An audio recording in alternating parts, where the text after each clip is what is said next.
తెలంగాణ ఉద్యమ ఫోరం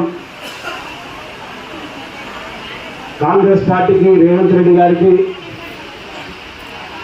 కృతజ్ఞత సభ ఏర్పాటు చేసినటువంటి ఈ కార్యక్రమానికి అధ్యక్షత వహించినటువంటి సోదరుడు శ్రీనివాస్ గారు, అదేవిధంగా వేదిక మీద ఉన్నటువంటి పెద్దలందరికీ, తెలంగాణ ఉద్యమకారులందరికీ, మహిళా సోదరులందరికీ, అమ్మా కొంచెం కామన్ సోదరులందరూ కూడా నాకు నమస్కారం. ఇంతకుముందు మాట్లాడుతూ ఉంటే నేను ఒక మేడ్చల్ జిల్లా కాంగ్రెస్ పార్టీ అధ్యక్షుడిగా కాంగ్రెస్ పార్టీలో ఉన్నటువంటి కాంగ్రెస్ పార్టీలో పనిచేసేటువంటి నాయకులు కార్యకర్తలందరికంటే కూడా మన తెలంగాణ ఉద్యమకారుల్లో చాలా ఉత్సాహం అనిపిస్తూ ఉన్నారు. అంటే కాంగ్రెస్ పార్టీ అధికారంలోకి వచ్చాక ప్రజాపాలన పేరుతో కాంగ్రెస్ పార్టీ అధికారం చేపట్టి సంక్షేమ కార్యక్రమాలను చేపడతా ఉంటే నిజంగా కూడా ఇది ఒక పార్టీ, ఒక రాజకీయ పార్టీ అనుకుంటలేదు. సోనియమ్మను ఒక తల్లిలాగా, రేవంత్ రెడ్డి గారు ఒక కుటుంబ సభ్యుల్లాగా అనుకుంటా ఉన్నారు అందరు. నిజంగా కూడా రాజకీయాలు పక్కగొట్టి నేను మాట్లాడితే రేవంత్ రెడ్డి గారిని పోరాటం చేసినటువంటి ఒక యోధుడిగా, ఒక నాయకుడిగా చూసిన. కానీ కాంగ్రెస్ పార్టీ అధికారంలోకి వచ్చిన తర్వాత ఆయన లోపల ఎంత మెచ్యూరిటీ ఉంది, ఆయన ఎంత మంచి అడ్మినిస్ట్రేషన్ చేస్తున్నాడు, ఎంత బ్రహ్మాండంగా రాజ్యం వెళ్తున్నాడో మనకి ఈరోజు చూస్తే అర్థమవుతా ఉంది. ఎవరు కూడా ఊహించలే, నేను కూడా ఊహించలేనండి. బ్రహ్మాండంగా పోతా ఉంది గవర్నమెంట్.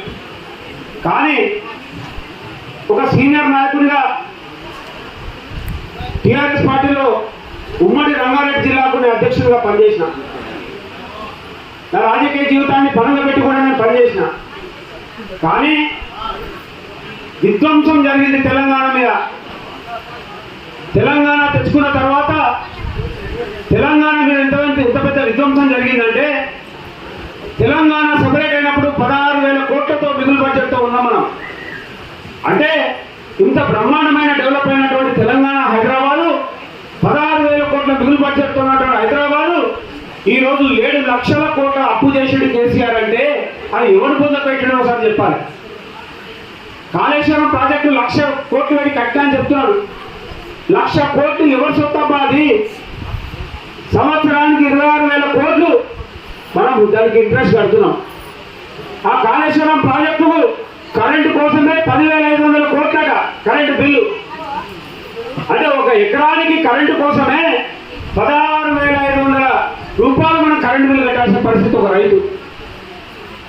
అంటే మీరు ఒక్కసారి ఆలోచించాలని చాలా దగ్గరగా వాళ్ళ దగ్గర ఉన్న టీఆర్ఎస్ పార్టీలో అప్పుడు 10 సంవత్సరాల కింద ఉన్నటువంటి నాయకులు రబ్బర్ చెప్పులు కూడా సరిగా లేకుండా తినడానికి తిండి లేనటువంటి నాయకులు ఈరోజు 100,000 కోట్లకు ఎదిగిరంటే అది మన సొత్తు కాదా? ఒకసారి ఆలోచన చేయండి.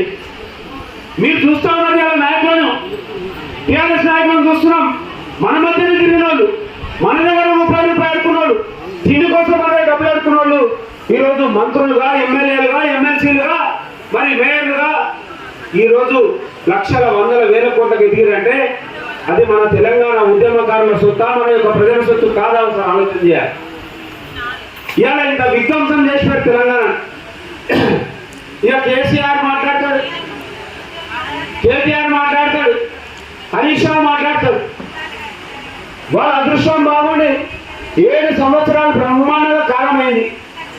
ఇక కాలం అయితే నీళ్ళు వస్తే కూడా నేను వర్షం నేనే కురిపించినా, చెరువులు నేనే నింపినా, ప్రాజెక్టులు నేనే నింపినా అని పచ్చి అబద్ధాలు ఆడతారు.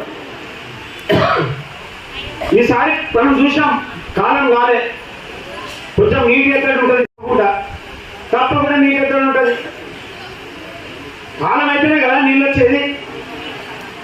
కరెంటు నేను తెచ్చినా, నేను డెవలప్ చేసినా అని చెప్తాడు.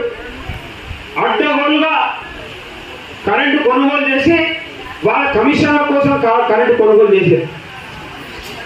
ఇలా రేవంత్ రెడ్డి గారు ఎన్టీపీసీ మీద మాట్లాడి మనం చూసాం. మనం తప్పకుండా అప్పు లేనటువంటి తెలంగాణ తీర్చిదిద్దుకోవాలని ప్రయత్నం చేస్తున్నాం. కాబట్టి రేవంత్ రెడ్డి గారు ఉద్యమకారుల కోసం ఏదైతే ఉద్యమకారులు 86,000 మంది అప్లై చేశారని ఇప్పుడు శ్రీనివాస్ గారు చెప్తారు. ఇక మిగతా వాళ్ళు ఏదైతే కేసులు లేవో రిజిస్టర్ కారణాల గురించి కూడా తర్వాత మాట్లాడదాం. ఎందుకంటే అన్ని ఒకసారి పెట్టుకుంటే కూడా కావు. మనకు 250 గజాల జాగా, అదేవిధంగా పెన్షన్ కూడా ఇస్తామని చెప్పి ప్రకటించింది. అది ఒక్కటే కాకుండా నేను మీ అందరి డిమాండ్ మేరకు ఒక అధికార పార్టీలో ఉండే ఒక అధ్యక్షునిగా నేను ఒక కొత్త డిమాండ్ కూడా ప్రభుత్వాన్ని అడగాలనుకుంటున్నా. ఎందుకంటే ఆర్టీసీకి ఎట్లా మనకు ఇప్పుడు మా మంత్రి వారు వస్తే నేనున్నా లేకుండా మీరు అడగండి. ఉద్యమకారులకు ఉచితంగా బస్సు సౌకర్యం కల్పించాలని అడగాలని కోరుతా ఉన్నాను. ఈ డిమాండ్ ఎవరు తెలియాలి, వచ్చేటువంటి వాళ్ళకు ఉద్యమకారులకు అందరూ కూడా వాళ్ళు ఉన్నన్ని రోజులు ఉచితంగా బస్సు సౌకర్యం కల్పించాలని మనం డిమాండ్ పెట్టాలి. ఎందుకంటే వాళ్ళ జీవితాలను దారపోసి ఉన్న ఆస్తులు అమ్ముకొని భార్య యొక్క పుస్తకం అమ్ముకొని ఉద్యమాలు చేశారు. కాబట్టి వాళ్ళకి ఎంత చేసినా తక్కువనే, కానీ ఇంకా బాగా చేసుకుంటుంటే మేము. కానీ కేసీఆర్ తెలంగాణను మొత్తం ముంచిపోయిండు. మనకు అదృష్టం బాగుండి మరి ఇప్పుడు మంచి చేసుకోవాలని ప్రయత్నం చేస్తున్నాం. జీతాలు ఇవ్వలేనట్టు పరిస్థితి చేసి అప్పుల పాలు చేసిపోయింది. ఇలా పరిస్థితి చూస్తే కాలం మంచి కాలే. అయినా కూడా ఖర్చులు తగ్గించుకొని అన్నీ తగ్గించుకొని మరి ప్రజలకు సేవ చేయాలనేటువంటి దృక్పథంతో మా ముఖ్యమంత్రి గారు ప్రియతమ రేవంత్ అన్న, అదేవిధంగా మా మంత్రివర్గం కూడా మీరు చూస్తున్నారు. ఏమి కష్టపడుతున్నారంటే చాలా బ్రహ్మాండంగా కష్టపడుతున్నారు. ప్రతి ఒక్కరు కష్టపడుతున్నారు.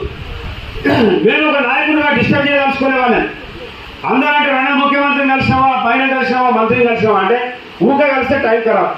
మీకోసం ప్రజల కోసం పనిచేయాలంటే మనకు టైం ఇవ్వాలి మనం. కాబట్టి మీకు తప్పకుండా కాంగ్రెస్ పార్టీ అండగా ఉంటుంది. మీ అందరికీ నాలాంటి ఉద్యమకారులు కూడా అండగా ఉంటారు. మీకోసం ఎల్లవేళలా ఎలాంటి పదవి ఇచ్చినా నాకు ఇవ్వకున్నా నేను తప్పకుండా ఇట్లనే ఉంటా.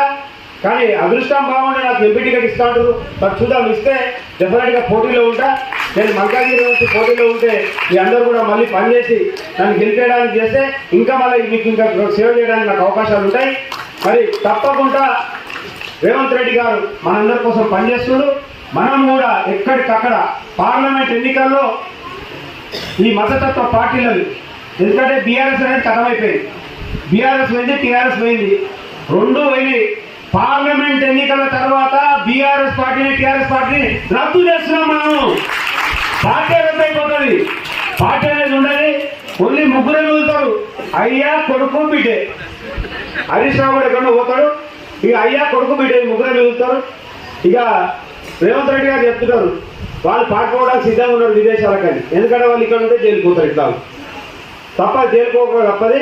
కాబట్టి తప్పకుండా మనందరం కూడా ఇక ముందు కూడా మన వాళ్లకు సంక్షేమం కోసం తప్పకుండా నేను కూడా అండగా ఉంటానని అందరి సభాముఖంగా తెలియజేస్తూ నాకు అవకాశం ఇచ్చినటువంటి ఉద్యమకారులకి శ్రీనివాస్